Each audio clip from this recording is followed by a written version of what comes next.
Bismillahirrahmanirrahim. Welcome to Learners Podcast. This is our fifth session on our training C++ to Python, the programming for the non-IT professionals. This is part of our training on the data science. This is today, it is the first part of the session number 5. Well, as you know that we are at the level number 1. And in the level number 1, we are focusing on developing the programming logic. And we have covered the GW basic part of this level, and now we are starting the C++.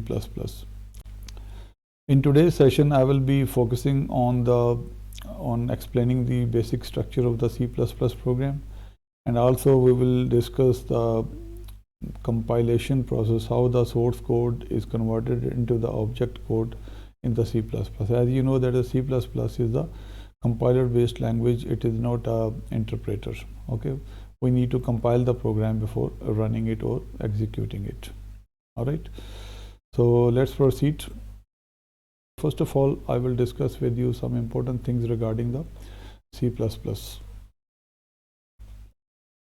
first thing about the C++ is that it is a general purpose language.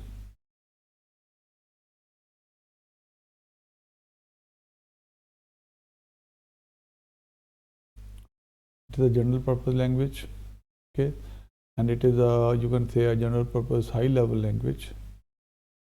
All right. Second thing is it supports both the procedural and the object oriented platforms. Procedural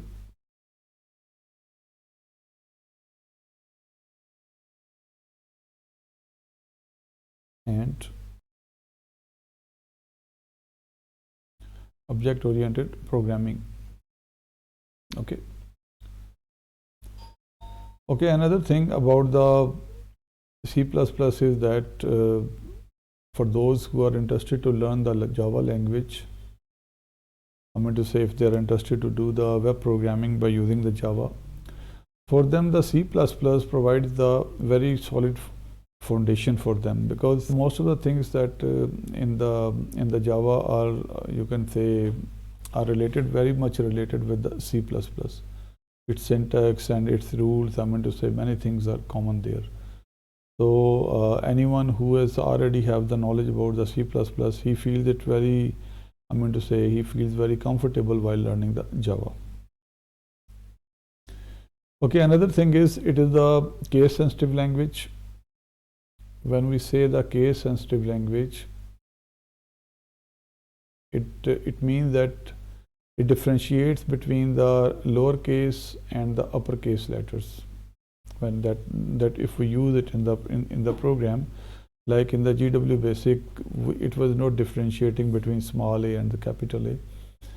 Another important thing about the C++ is, as I have already told you, it is a compiler based languages, and these are not the interpreters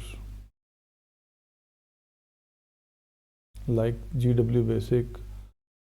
What it means is that we need to compile the program before running it or before executing it. Okay, well, the IDE that I am using for this training is dev C++. Well, there are some other IDEs as well, like for example Visual Studio and Turbo C++. Well, I'm not using these because of the, you can say, for keeping the thing simple and for the simplicity. Dev C is highly recommended in the for the learners, and you will see that it provides a very you can say a user-friendly interface for learning and for working with the C++. Well, in the session number 3, if you remember, I have to explain you how to install this dev C++ on the computer. Okay, if you haven't gone through that session, I would advise that before attending this lecture, please watch my previous lectures as well, so that you may not feel any difficulty understanding these lectures. Okay, So these are some of the important things related to the C++. Okay, let's now move to the C++ compiler, dev C++, and start working on it. This is the shortcut for the dev C++. We will double click it. And this is what the interface of the C++ compiler is. Okay, so first of all, I am going to write a small simple program, and then we will explain what is that all about. For writing the program, we will go into the file, we press the new, and then select the source file. Okay, here we will write few lines like this: include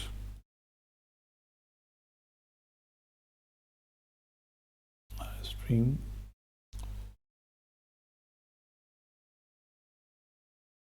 namespace standard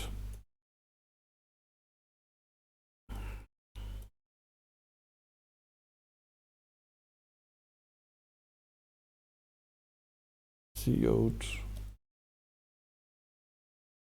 This is my first C++ program. Okay, that's it. Handle.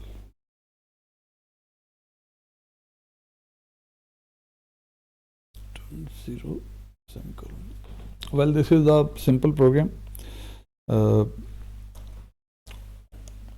I will be explaining you what is this, what we have written here. First, I will show you how to run this program. For running the program in C++, first we need to save this file in the memory. Memory means the external hard disk we have. Okay, hard disk or USB or whatever you have. So we will go into the file and press save. If we are doing it, saving it for the first time, and you have to make one folder here, like for example, if I take you to the D drive, here I have these 3 folders. Suppose we make another folder. For making the new folder, just press this icon.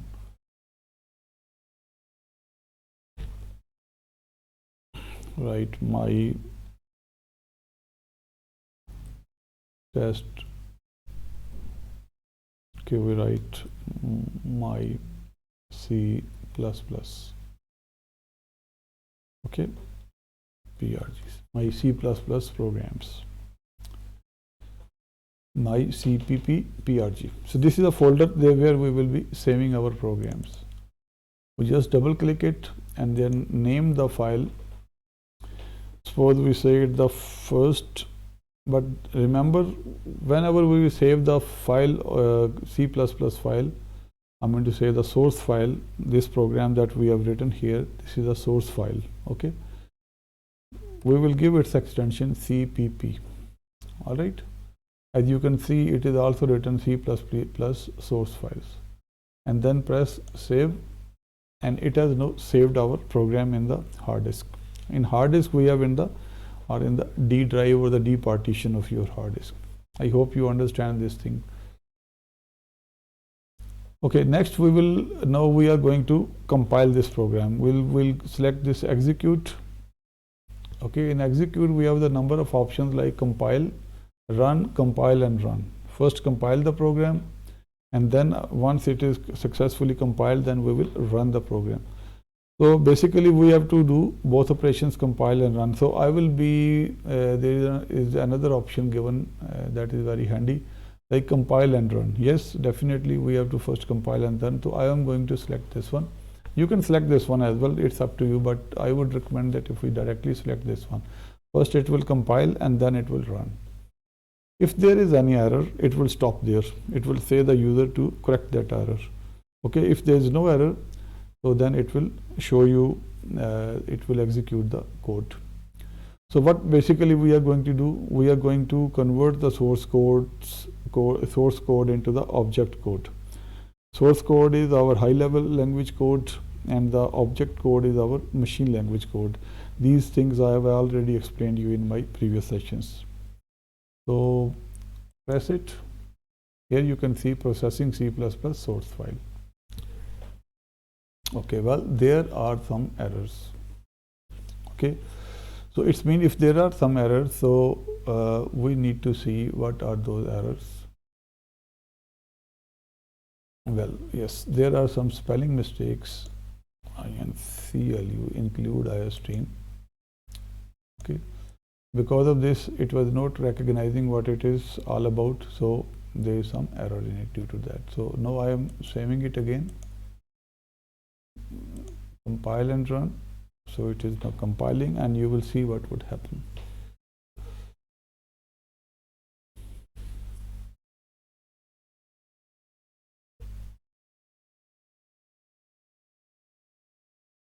Well, it has opened another window. This is called the DOS shell.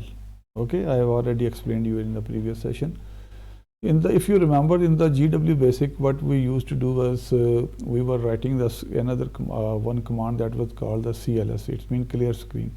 But here in this C language, here in C++, we don't need to do that because it automatically clears the screen and opens the new shell windows for us. So what happened here is it has printed, this is my first C++ program. This is my first C++ program. So this command has printed, or this program has printed this statement on the screen, on the console. Okay, console. This is a word used for the screen, for the output screen. Okay, what it means that this cout command is similar to the print command that we used in the GW basic. It is similar to that.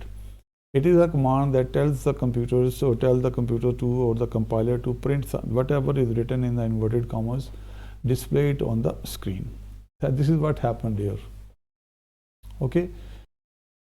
Well, what are the other things, other part of the program? I will be explaining you after a while. But first, I would like to write another program and run it for you so that you feel, more comfortable before I explain you the components of the C++ program. So for this, now I will going out, press any key. So I will just press any key. So it has taken me out of the DOS shell, and now I'm back to the editor windows. Okay.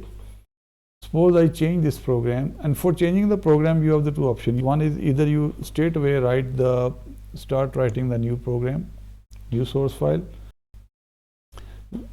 And second option is that we just change this program and save it with new name. Okay, so I am going to follow this second option so that you can also learn what I am talking about. Suppose I add few lines here, integer a comma b comma c semicolon, and then I write a is equal to 10 semicolon, b is equal to 15 semicolon, and C is equal to A plus B semicolon. Okay, so these are the three lines I am adding up. Now here I am going to do some change. The sum of A and B is equal to, just recall you the similar program that we have written in the GW basic. So just recall that basic program in which we had added the two numbers A and B and printed the sum of those two numbers. Okay. All right. So this is a similar program. So here I will do another thing, C, and then write this. So this is another program I have written. Now I am going to save it. So this time if I save it, it will change the existing program. I'm not going to save it. I'm going to save as. It allow me to change the name of it. So I will say my second program, second, okay, but .cpp, all right. And then now I am going to save it. Now execute, compile and run, and let's see what happens. Yes, as you can see, it has given me the sum of A and B and then the value of C, which is equal to 25. 10 plus 15 is 25, very right. And then the handle and all these things. Okay, so we have successfully completed the two programs. All right. So now I'm going to explain you what is the structure of the C++ program.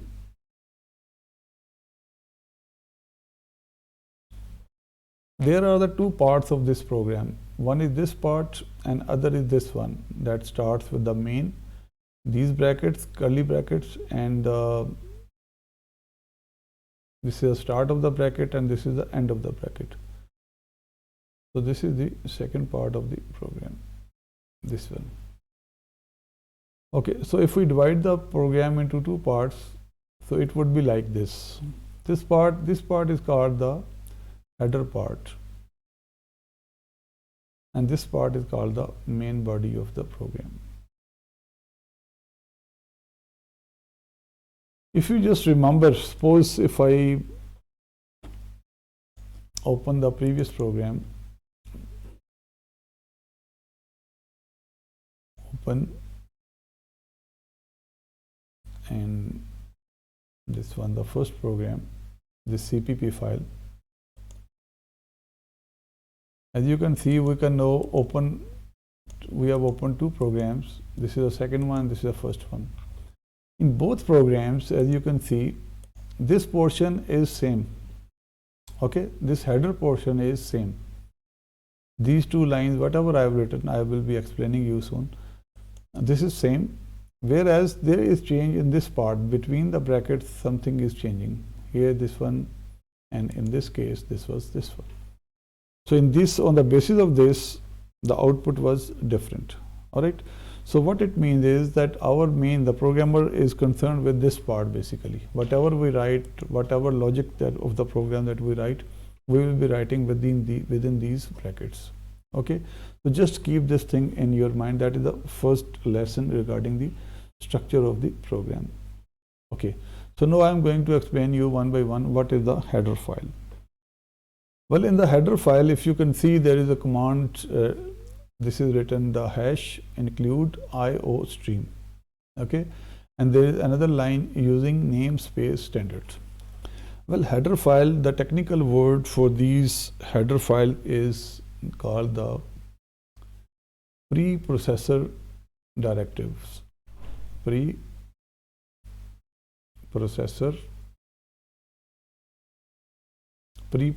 directives. We say it the preprocessor directives. Okay. They are also called, we also call them the compiler directives. Compiler directives. It means the instructions to the compiler, or those instructions which are preprocessor. I mean before processing, before starting the processing. Okay. We are giving some directives to the compiler or to the C language. Okay, C++. So this is the technical word we use for these. Whatever we write in the header, we say these are the directives. These are the instructions given to the compiler. Okay. Okay, these PPDs, these preprocessor directives, basically the job of these preprocessor directives is to enable the program to, or the C++ compiler, to access the library functions or to access the libraries which are available with the C++ compilers. So these preprocessor directives, they tell the preprocessor to include these header files in the programs. To include, this is the header file, the name of the header file is IOStream. Okay, include, hash include is the preprocessor directive.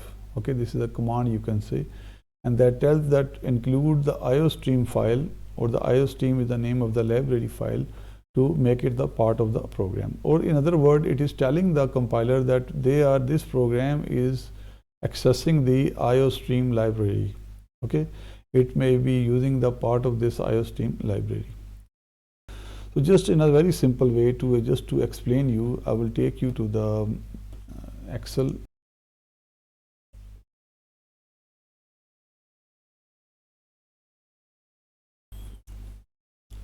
Okay, in Excel, for example, if we write 4 or 5 number 3, 5, 11, okay, 2. If we add these four numbers, we will write something like this. This one is the F column and this one is the 6th row. So we will write is equal to F6 plus F7 plus F8 plus F9. Okay, this is F1 cell, F6 cell, this is F7, F8 and F9 cell. And I just in the beginning we put the equal sign. This means the mathematical expression in the Excel. So what it would do is that it will add these four numbers and give us the result of this number. If I just press it, you will see it has shown me the result. Okay, if I just put the cursor here, you can see that it has shown us the formula. This is one way of adding the four numbers. There is another way. In place of writing all these cell references, I write equal and then sum and then start bracket. After sum, you can see there are many functions. Different things are Excel is showing us. Okay, these are all the functions. I am just interested to use this sum function. Suppose I start the brackets. Okay, it is saying you to write the number 1 and the number 2 and up to so on. So what I will do is I will just select these four numbers. Okay, F6 to F9 and then close the brackets and then press enter. It is showing me the same result. So if I have to use in my my work this sum again and again repeatedly, so I will be in place of writing every time the references of the Excel. So I will just write the sum and then select the area and it will give me the result. So with these modern programs, there are many functions which are available, we say the built-in functions. Okay, same is the case with the C language. C language is a very versatile language. All right, it is used for the different disciplines. It is used in the in the for performing the many different kind of for writing the different kind of the applications. So it has provided us the rich library. Rich library resource with its compiler. So we can use any library depending on the nature of the work that we are using. Okay, but there are certain libraries which are where they are very common, like this IOStream library. This is basically used to help us to write the input, take the input and to send the output to the screen. Okay, like if you remember in the GW Basic, there was the input command and the print command. Input command was used to take the input from the keyboard, and the print command we used to send the output of the program on the monitor or on the screen. Okay, same is the case here. This IOStream library, if we include this library in our program, it will help us to use cout command here in this case.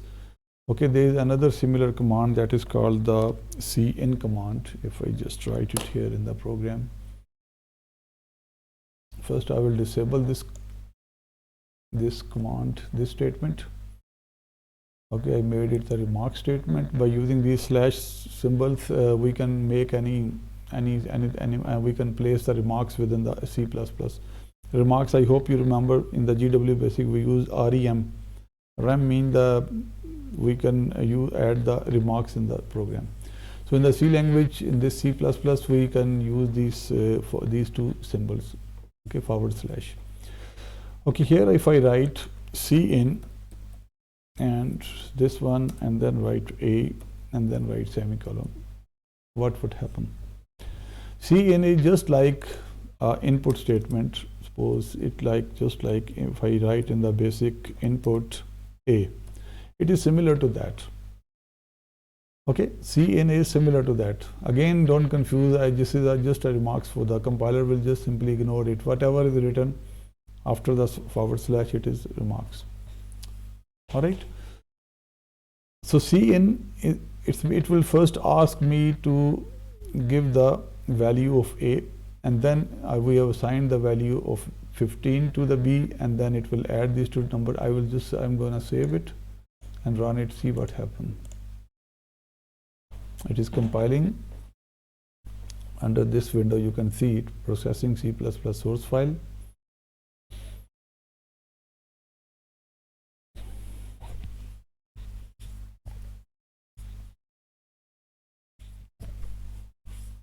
Now it is prompting me that give me the value of A. It is not moving further.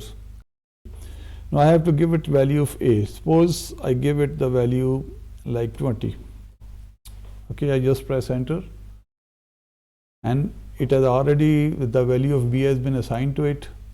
So it is saying the sum of the A and B is equal to, it is not showing me the value of C result. Why? Let me check it.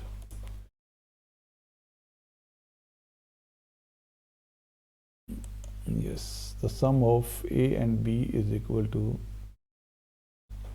some error here, C.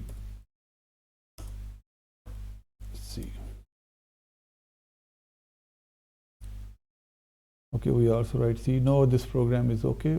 So if I just save it, okay, if I run it,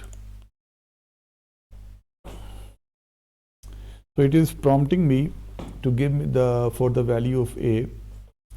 If I give the value, suppose I give 20 and press enter, what it is saying, it has taken the value of A from me at the runtime. I have entered 20, so now A become 20 and B is 15, and he has added A and B and given me the result 35. Okay, but these C in and C out statement, what I mean to say is supported, is provided. I am able to use, I mean to say, this C in and C out in this program because I am using this header file IOStream. Okay, suppose I just ignore this line, I mean disable this line, what would happen? Okay, the program should not run because it is not referring to the, when it will, compiler will come at the C in or C out, it will not able to identify it. Its definitions of this function C in is explained in the IOStream. So in place of every time writing this function, things become very difficult for the programmer if we write the long program and every time we are using the C in and C out number of time in the program, so it becomes very difficult. So it is helping us, these header files, these functions, these libraries are helping us to keep the program simple and easy for us. Okay, so I am now saving it, now execute. What would happen? What kind of error? Look, C out was not declared in that scope. It is saying it is not understandable to it. So that is the purpose of C in and C out. Suppose if I, now it will save it and run it. Now it is giving you the result. Okay, I write 10, it is giving you the result. Okay, so this is what happened. Okay, so I hope that you have understood this concept of the header files. Well, there are different kind of header files you will come across generally while writing the program, like IOStream. Similarly, con.io. Basically, the extension of these header files is .h. So actually, we just write these header files like this. Okay, if you work in the Turbo C or in the Visual Studio, you have to write this hash include. Okay, include iostream.h. But here this dev C++ allows you to, I mean to say, you can avoid writing these .h extensions. Okay, that is why I haven't written it here in this program. Okay. Similarly, if you're interested to use the math function, so you will write the math.h. So these are the different header files. So there are many. As you learn more, do the more programming, so you will be I mean to say, get yourself familiar with these header files. But what you need to understand at this stage is that there are the header files. These are the libraries. These libraries contain some useful programs, some useful routines. Another word that for use for this is the routines. These are kind of the small programs that help the programmer to write the code in an easy way. Okay. Okay, now I hope that now you have understood some basic concept of the header files. Some more thing about these header files is that when we compile the program, these header files basically tells the compiler that before processing, compiler has to know that the programs or the routines written within these header files will be used or will be accessed by the programmer or by the program. Okay, so this is just like you can say a visiting cards.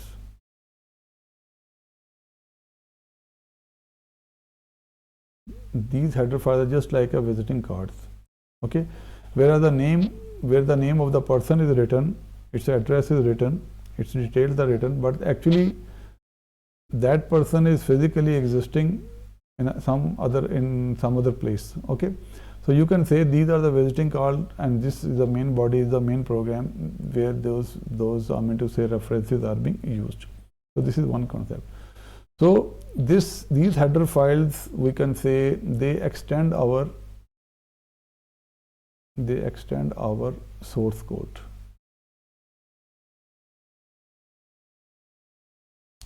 Okay, they extend our source code. This is understandable because it is adding up some libraries, routines within the main program. Because when it comes at the come across the cin, it has to refer to the library, okay, to understand the function of the cin. How it will refer? It will add that part of that routine here, make it the part of the program.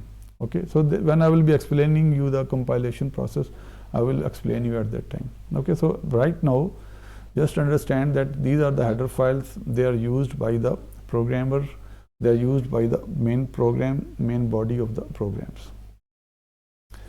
Okay, second thing is, second line you can see this is called the using namespace standard. This is very, very important thing to understand. Okay, for this I need to explain you the concept of the namespace. For explaining you the namespace, I just give you an example.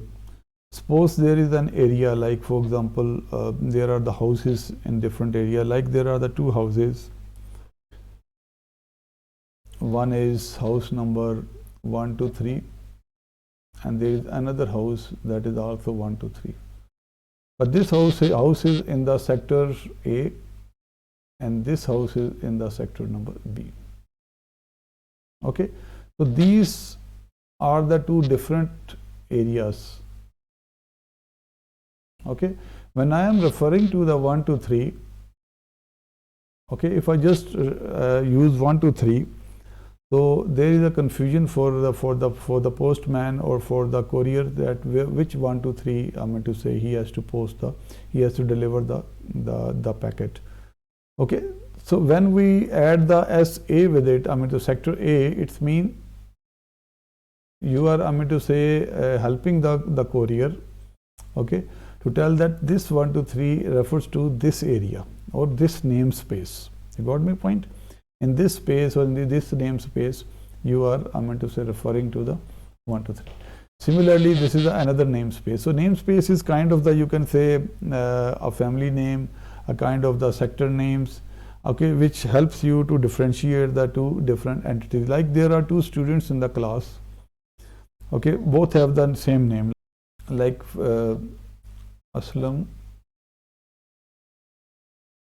There are two Aslam in the class. So when the teacher will say the Aslam, so both will raise the hand. Or when the teacher has to mark its attendance, which Aslam he has to mark the attendance for. Okay, so for that he will be using the name of the father as a reference, I mean to differentiate two Aslams. So father become here the namespace. Okay, this might be the Aslam Shahid, and this might be the Aslam Rauf. Okay, so with these namespaces, you can differentiate the two things. So in programs we use different names in the variables, in the constants, and all these things we have to use different names. Okay, then sometimes it happens. There are the chances that the mistakes might occur, might be two different functions or different part of the program are using the same name, name for different variables. Okay, so in that case, to avoid that mistake, to avoid that difficulty, there is a concept of the namespace.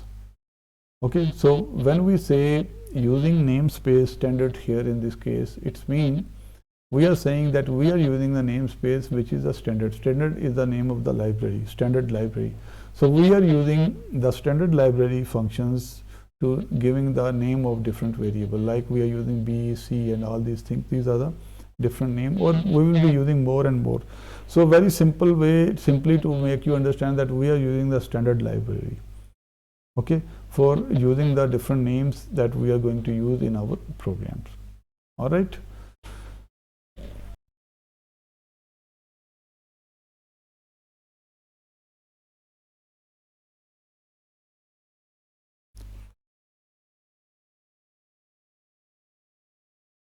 Okay, another thing, suppose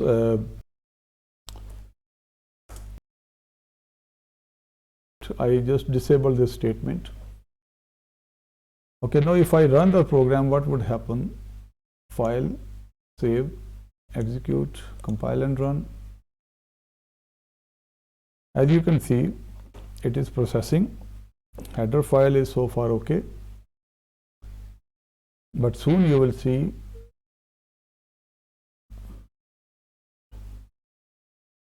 there is some error. Cout was not declared in the scope. It is not able to understand the C in and Cout, these names. But this error is not because of the IO stream, just because of the namespace standard. Okay, that is missing here. It is not able to understand, differentiate between C in and Cout. Okay, so what we need to do is, if we are not using this namespace directive on the top, we can use std, then the scope operator. Wherever we use the C in and Cout, std, then the scope operator, and also with the endl, this is also similar, std and the scope operator. Once you add these things with this program, then you again save it and then run it. So this time it will show you the output. You would give the input A, it is running. I hope you understood this concept. So every time, without to avoid adding this word std, then scope operator, 2 columns, it makes the things difficult for the programmer. So it's better to just write this directive like using namespace standard. So you don't need to use the standard and the scope operator symbol to run the program. Okay. Okay, so these were the header files. Now let's come to the main body. Like suppose if we are using integer a, b, c. Okay, in the C++, we have to tell the compiler that if we name, suppose any variable like b and c and a are the different variable we have used, we have to tell the compiler its types. We are using the integers a, b and c here. We have then taken the input of the a, and then we have taken assigned the value of 15 to b, and then assign a plus b to the c, and then we have used c in and c out. With the c in, there is a symbol, this is here for c in and this is for c out. Okay, this is part of these are called the streams. Okay, c out mean console output, and this is a console input. When you need to take something input from the keyboard, so you use this symbol C in, these greater than signs. Okay, this is the syntax of that we use in the C++. And then C in greater than sign, then A, it's mean that we have to take the input of the A. And with every statement there is a semicolon at the end. Okay, then b is equal to 15 semicolon, c is equal to a plus b semicolon, then c out. Again for c out we use less than symbol. Okay, console output, it's mean the console here in this case is the monitor or the screen. Then it is printing this part inverted commas, and again, okay, we are using the symbol to differentiate different output. Here now we are using the value of c, And again, there is another, I meant to say, symbol. Then we are using the end line. End line means this is the end of the line. Now we have to take the cursor to the next line. Okay. So this is the syntax that you have to get yourself familiar. But with the time, no, don't worry. It is not that difficult to understand. Okay. So these are the, you can say, the cin, and these two statements are used for the input and the output. Okay, next one is the return 0. Return 0 is basically telling the, you can say, kind of the flag to the compiler that no, our program is completed. Our program is ready to take the exit, ready to end. Okay, everything is fine. We are going to, now we can end the program. So this 0 indicates the compiler that we are ready to exit the program, and on the basis of that, program is control goes out of the program. Now I am going to discuss the compilation process. For that, I will take you to the whiteboard. Okay. When we write the program in the C++, as you can see, we have written the program. Then first step is that we have just saved that program. We have saved it in the external drive, okay, hard disk. I'm going to say we write the program in the main memory, in the RAM, but before closing, we save that program in the external drive, external, I'm going to say, storage. That may be the hard disk, that may be your USB or any external storage. So whenever we reuse that program, we have to load that program again from the hard disk and put it into the memory, and we can for the further processing. Okay, this is the first step. Second step is, after doing this, we say the compiler to, I meant to say, to come into the action. Okay, we give the command to compile the program. Okay, so when the compilation process starts, it passes through the different stages. Stage number 1 is called the preprocessor stage. Preprocessor stage. Okay, what we do is the source code, that we have written, we give this source code to the compiler. Compiler invokes the preprocessor, and it says to, to include the references to the header files in the program. But before processing, okay, processing hasn't started. The compilation has not started. This is the first step. Before the actual process, conversion of the program, of the source code into the assembly language and further, we have to include the header files into our source code. In other words, we have extended our source code. Okay, we have told the compiler that these header files are being used within this program. I hope now you are understanding. And then the second step is, this is called the preprocessor stage. Second one is in the compilation is that we have convert the source code, into the assembly language code. Assembly language code. So for this, refer back to my lectures where I have explained all these things. So in the session 3, if you remember, so you just go back and watch those videos if you haven't watched it before, so that you understand what I am talking about. Because all these lectures are I'm taking based on the knowledge that I have given you in my previous lectures. Okay.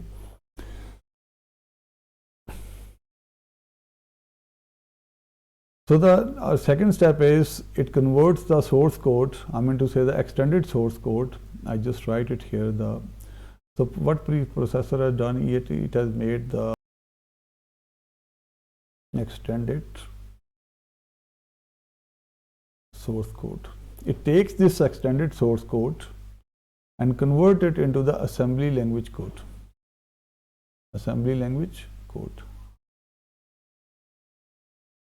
Okay, and in the third step, this assembly language code is converted into the machine language code. Machine, computer's native language. Okay, and for this, what they use is, the translator that they use is the assembler. I hope you remember this thing, assembler.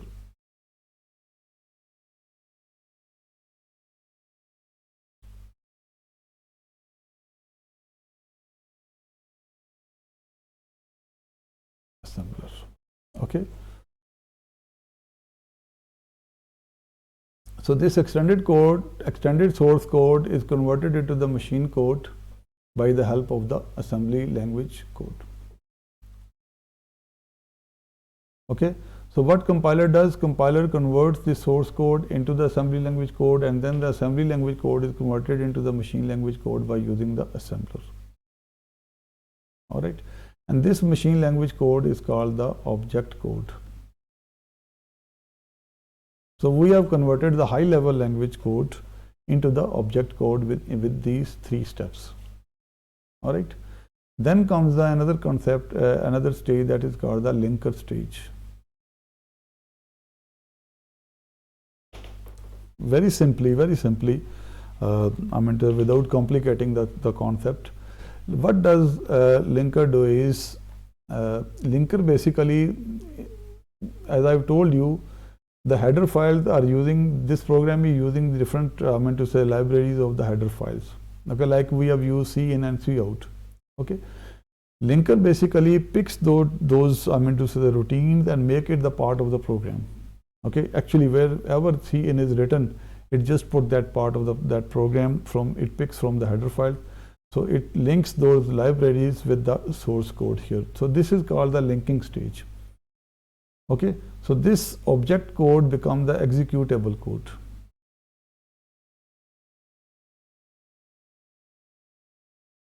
exe. So you just take any file anywhere. So because that library is also a part of the program, so you don't need to call the library whenever you run the program. Otherwise, you need to have the C++ compiler with you every time to run the program if it is in the object code format.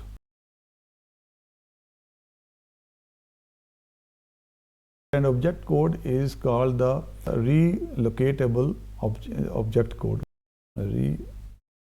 Relocatable object code. So linker has basically, it takes the library files. Library files are compiled files. Make it clear. They are the pre-compiled files, so that it can be used by the different programs, by the different anyone who is using the header files. Okay, that they can use.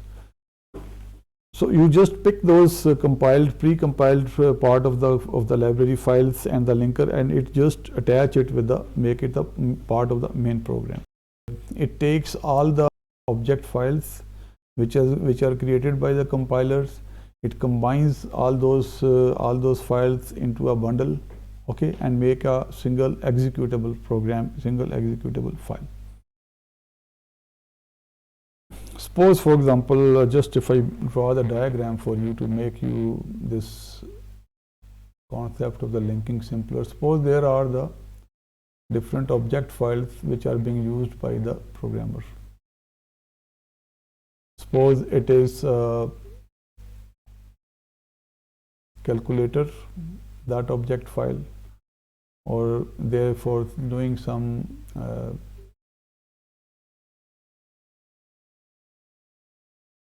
like fractional mathematics. Okay, we have another file that is called the fraction dot object file, or we have used some math dot object file. So these are three different object files. So linker,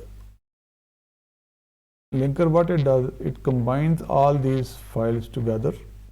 Okay, link it, and it use the standard libraries, C++ in the case of IOStream, standard library.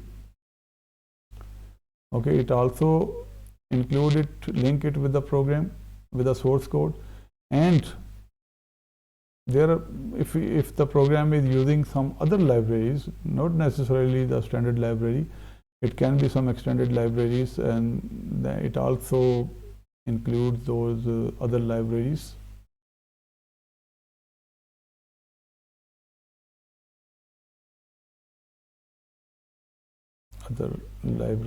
It just add together, to say link together, and make one executable program, executable file.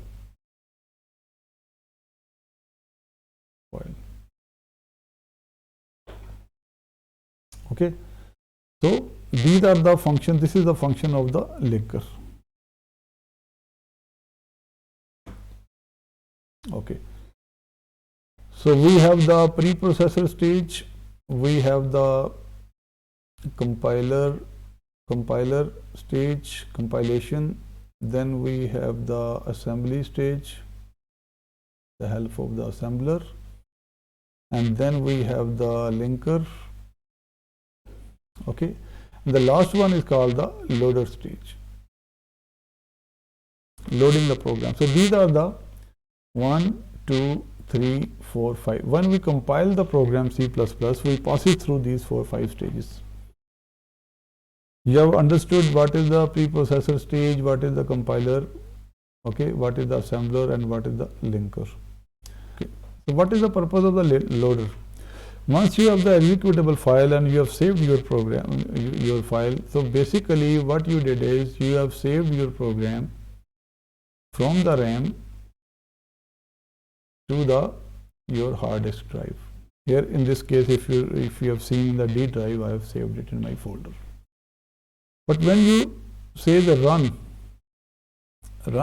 what it does, it picks the file from the hard disk and load it into the RAM, to say the executable file, and then execute it.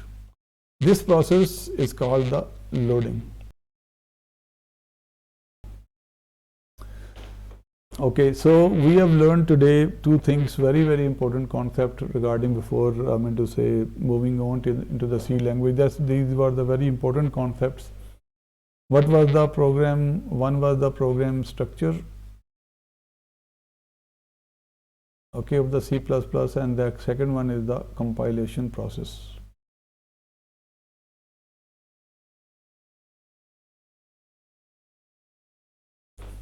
Okay, so that is the end of today's lectures. I hope you have learned some very, very important concepts. So I will also be giving you some basic assignments, very simple one to make you run the programs in C language.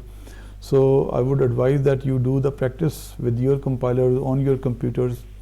Make yourself comfortable, because when you type, you will do some mistakes. Might be semicolon is missing, some other thing. You will find the errors. So you will learn to removing the mistakes and all this thing.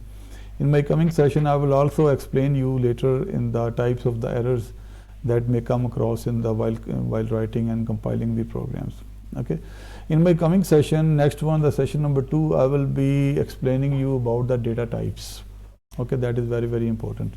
The concepts like the modifiers, the concept like identifiers, the variables, the constants, and all these things. And this time we will learn it in a proper way in the basic stage, in the basic language when I was teaching you. That was just to give you some idea about this thing. Okay, because now we have started the C++, now we have to learn it in a proper way as well. So as we move on, as we move to the level number 2, then we don't need to revise these things. So, but I will be, don't worry, very simple, and only we will be touching the necessary part of the learning. Okay. So please share, like, and subscribe this channel, and complete the assignments. So inshallah, see you in the next session. Thank you very much.